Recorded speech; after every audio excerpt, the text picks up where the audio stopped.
how to add or remove microphone access to the quick settings panel on the Samsung Galaxy S25, S25 Plus, Edge or Ultra. First, let's go back to the home screen by tapping on the home button at the bottom of the screen. Then we go to the top and swipe down to open up quick settings. In here, tap on the pencil icon or the edit icon. Next, tap on edit at the top. Now in here, go down to the available buttons panel and tap on microphone access, and that will be added to your panel, and then tap on done.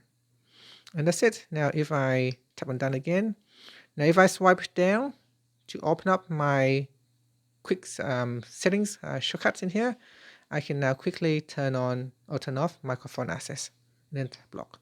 So I can quickly block my microphone so that no apps can use my microphone.